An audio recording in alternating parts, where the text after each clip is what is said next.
Okey, anda masih bersama saya Azura Mokhtar dalam rancangan Koresponden Bernama. Hari ini saya ditemani oleh Dr. Rizal Abu Bakar, Perunding Utama Malaysia Brain Academy. Topik yang akan kita bincangkan ialah mengenai kesihatan mental dan diet. Assalamualaikum Doktor. Assalamualaikum. Jumpa lagi Doktor. Ya. Okey, baiklah Doktor. Saya ingin menyentuh sedikit mengenai kesihatan mental dan diet pada hari ini. Apakah sebenarnya definisi tentang kesihatan mental? Kalau kita tengok pada keadaan hari ini, bahasa mudah aja macam mana kita ada kesejahteraan psikologi dalam mendepani isu-isu yang berlaku dalam kehidupan kita.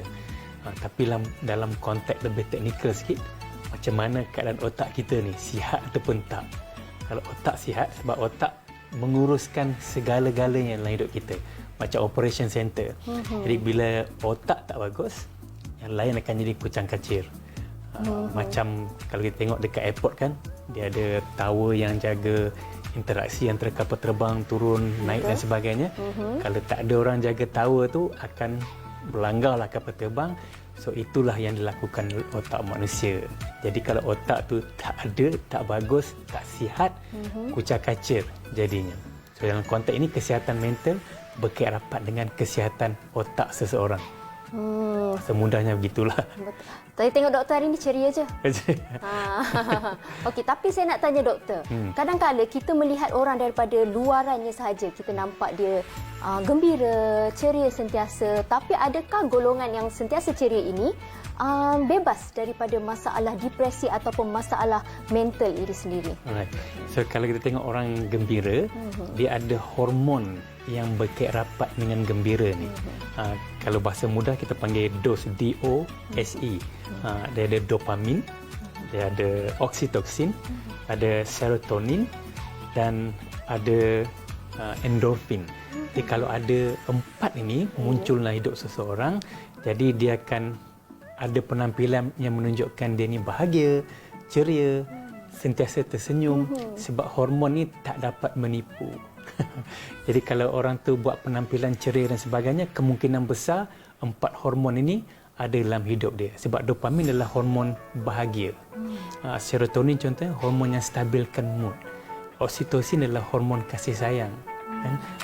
Endorfin pula ialah hormon yang berkaitan dengan menghilangkan kesakitan dan sebagainya.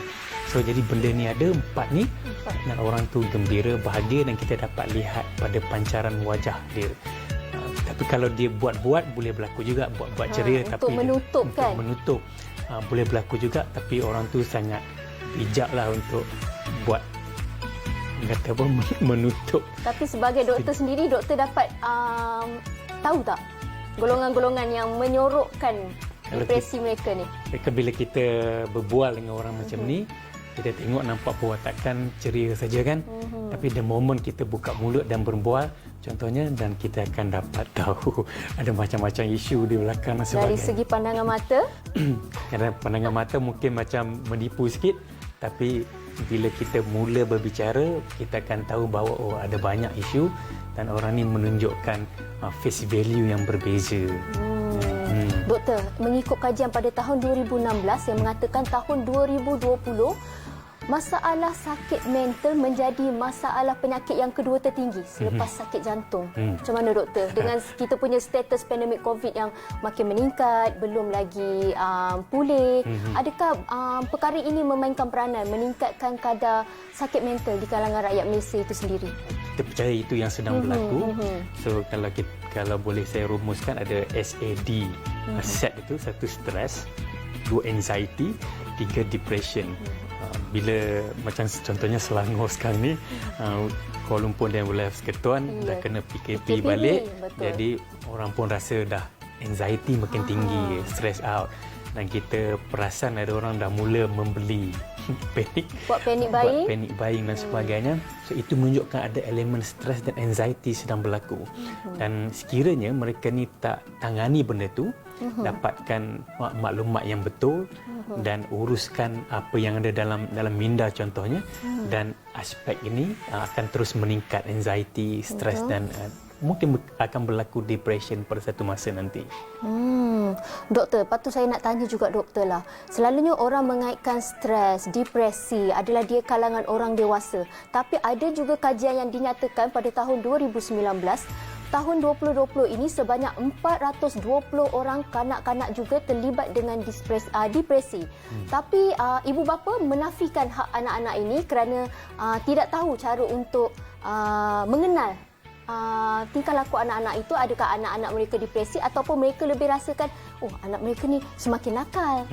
So jumlah yang semakin tinggi ni adalah sesuatu yang membimbangkan. Pandangan doktor sendiri. Agak menarik kan, sebab jumlah 424,000. Jumlah yang besar. Ada sikit beza antara orang dewasa yang ada depression, simptom ini tunjukkan, dengan kanak-kanak yang ada depression. Ada sikit beza. Yang lain semua sama. Perbezaan ialah dalam konteks tingkah laku yang sedikit agresif. So kadang-kadang kita tengok benda tu macam perangai buruk kan. Buat perangai. So kita sebut benda tu ni perangai huduh keluar balik dan sebagainya. Ibu bapa tak dapat nak tahu sebenarnya itu adalah depression. Ya. Dan kalau di sekolah dia mungkin akan ganggu kawan dan sebagainya kan. So menunjukkan the aggression part of the behaviour, sebab dia tak dapat nak menguruskan emosi dengan baik. Jadi emosi itu akan dikeluarkan dalam konteks tingkah laku.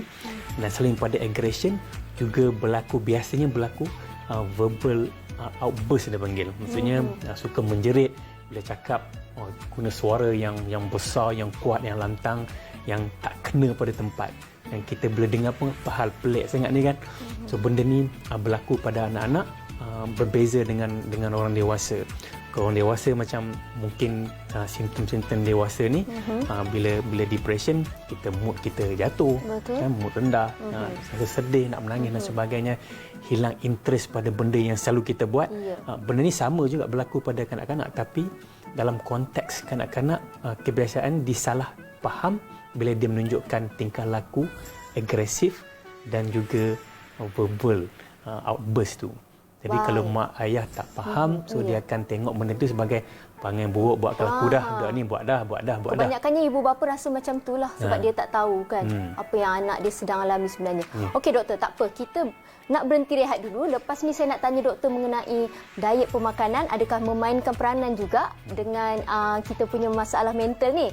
Okey, lepas tu saya pun nak tanya doktor juga banyak lagi soalan. Tapi apa pun sebelum tu, kita berhenti rehat seketika dan sekembali nanti bersama saya dan juga Dr. Rizal.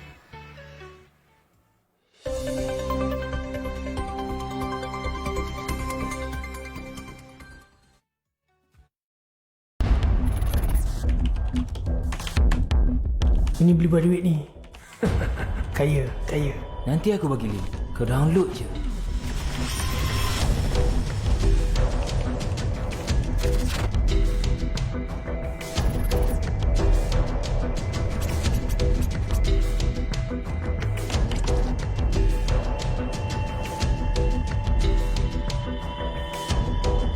Weh, filem baru dah ada lah weh dalam laman web ni.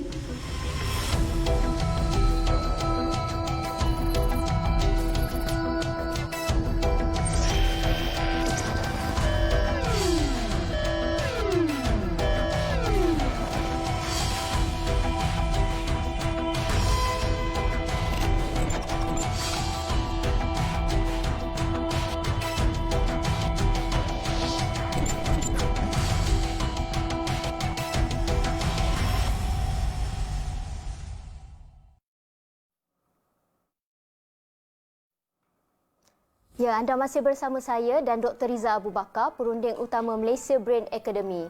Okey doktor, seperti yang sebelum kita berhenti rehat tadi, saya ingin tanya doktor, adakah treatment yang diberikan oleh pihak hospital sama di antara kanak-kanak dan juga orang dewasa? Dalam konteks kalau kata treatment ada dua aspek. Satu dalam konteks perubatan, so akan ada prescription ubat tertentu. Tapi dalam konteks kanak-kanak dengan orang dewasa akan ada ubat yang berbeza. Satu dalam konteks dos dia, dalam konteks jenis dia akan berbeza sedikit. Yang kedua dalam konteks terapi. So terapi pun ada sikit perbezaan. Kalau orang dewasa kita boleh buat talk terapi, macam counselling biasa. Tapi kanak-kanak mungkin lebih sesuai dibuat art terapi. Itu antara Macam mana tu pendekatan. art terapi tu doktor? Terapi itu ada mainan, ada plasticine, ada drawings, semua ni melibatkan manipulation. Kalau plasticine melibatkan manipulation kepada plasticine itu, kalau drawings melibatkan aspek drawings tu. Jadi adalah arahan yang akan diberikan oleh terapis tu, sama ada kaunselor dan sebagainya. So nak minta lukis apa dan sebagainya. So daripada situ akan dibuat tafsiran tentang lukisan yang dilakukan oleh kanak-kanak tu. Kita boleh mentafsir sendiri apa masalah yang dihadapi oleh kanak-kanak tersebut melalui lukisan saja. Lukisan dan aspek play terapi yang ada aspek play terapi. So play terapi juga sangat menarik untuk kanak-kanak kan, sebab dia tak dapat proses maklumat macam orang dewasa, tapi dapat menunjukkan proses tu dalam konteks permainan. So ini antara benda yang menariklah, perbezaan antara terapi untuk orang dewasa dengan terapi untuk sebab kanak-kanak ni dia tak boleh nak meluahkan perasaan dia kan. Dia nak bercakap tu dia macam susah sikit. So lebih kepada lukisan, permainan dia. Okey doktor, kita nak sentuh sikit pasal diet kesihatan. Adakah pemakanan kita memainkan peranan dalam menentukan kesihatan mental? Sangat. Kalau tengok banyak kajian sangat mendapati makanan-makanan tertentu beri impak yang tidak baik pada otak manusia. So kita nak jaga otak, nak bagi dia cantik, jadi bagus, sebab dia yang akan menguruskan kehidupan kita. Makanan-makanan yang tinggi gula contohnya. Kita pergi keluar, kita tengok ada orang jual jus, kita pergi minum jus. Kita ingat jus tu okey. Sebab selama ni semua orang minum jus kan? Betul. Tapi jus bila ditapis, dikeluarkan, dibuang fibernya, yang tinggal dalam tu adalah fruktos, air gula saja. Jadi itu tidak bagus untuk otak manusia, sebab lambakan gula dalam otak juga menyebabkan ianya bertukar menjadi toksin. Dia bukan jadi tak elok, dan toksin ni boleh membunuh dan melemahkan sel otak. Benda ni yang ramai tak tahu. Dan sebab bila insulin keluar, bila banyak insulin keluar, lebihan insulin juga bertindak menjadi seperti toksin dalam kepala. So bila ada lambakan toksin, berlaku inflamasi dan otak tak berfungsi dengan baik. Makanan-makanan yang ditabur gula ke atas kan, diletak macam-macam, macam donat dan sebagainya, juga beri impak yang tidak baik pada kesihatan mental. So makanan yang ada pewarna, ada perisa tambahan kan, so ada pengawet, semua ni beri inflamasi pada otak manusia. So bila inflamasi ni, dia melemahkan sel otak. Mula-mula tak ada apa, macam kita cubit tangan kita ni, cubit sekali tak ada rasa apa. Tapi kalau kita tiap hari kita cubit tempat yang sama, kan 10 hari kita tengok akan jadi lebam kan. Lebam ataupun lekuk. Dah lama-lama ni mungkin sel kat situ mati sebab kita attack tempat yang sama. So benda sama berlaku bila kita ambil makanan quote-unquote yang tak bagus ni, yang ada perisa, ada pewarna, dan ada kajian yang menunjukkan ada pewarna tertentu yang dikaitkan dengan tingkah laku ADHD. Simptom ADHD meningkat disebabkan pewarna dalam makanan. So ni beri impak yang tidak bagus, sebab bila dia lemahkan otak, bila kita berhadapan dengan suasana di luar yang mencabar, kita tak dapat nak berinteraksi dengan situasi itu dengan lebih positif. Jadi kita akan mula withdraw, akan mula banyak negative thinking dan sebagainya, dan benda ini akan berimpak buruk pada tahap kesihatan mental kita. Seharusnya kita sendiri perlu tahu apa makanan yang bagus untuk minda kita kan doktor? Betul. Okey doktor, saya nak sentuh sedikitlah. Kebanyakan masyarakat kita ni dah macam seolah-olah macam tabu. Bila ada ahli keluarga yang mempunyai masalah mental, mungkin mereka sendiri dah nampak, tapi disebabkan stigma masyarakat, jadi mereka takut untuk tampil, membawa ahli keluarga mereka untuk mendapatkan perubatan yang lebih bagus. Apa pandangan doktor? Lebih kurang seminit sebab masa menceburui kita doktor, tak boleh kita nak bercakap panjang. Orang takut dengan label gila kan? Gila tu orang dah takut. Kata benda label tu kan dipakaikan seumur hidup. Kalau dalam keluarga tu ada ahli keluarga, contohnya anak dara yang ada masalah kesihatan mental, jadi orang akan jauhkan diri, tak ada siapa masuk minang, akan jadi andatu, akan dikutuk seumur hidup, orang akan jauhkan diri, kenduri pun tak dipanggil. Jadi akan berlaku social isolation di kalangan masyarakat setempat itu yang ditakutkan, dan itu menyebabkan orang tak pergi dapatkan rawatan. Kesihatan mental ni sama macam kesihatan fizikal. Kalau kita sakit, kita tak kutuk orang ada diabetes kan, kita tak kutuk orang ada penyakit jantung, tapi soalannya kenapa mesti kutuk orang yang ada masalah kesihatan mental. Tolonglah doktor, bagikan kata-kata kepada mereka yang mengamalkan stigma yang negatif ni. Apa yang doktor ingin katakan? Yep. Benda yang penting, kesihatan mental ni boleh terganggu, boleh terkena pada kita pada bila-bila masa. Sama juga macam kita sakit kepala, kita demam, boleh berlaku pada kita pada bila-bila masa. Tapi bila kita dapatkan rawatan, benda itu akan hilang dan kita akan sihat semula. Jadi tak perlu pandang sinis pada orang yang ada isu dengan masalah mental.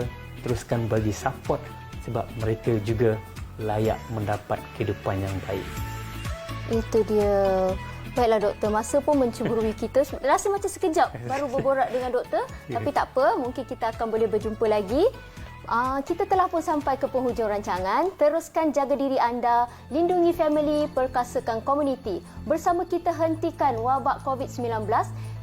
#budayakan norma baharu. Saya Azura Mokhtar mengundurkan diri. Assalamualaikum dan jumpa lagi.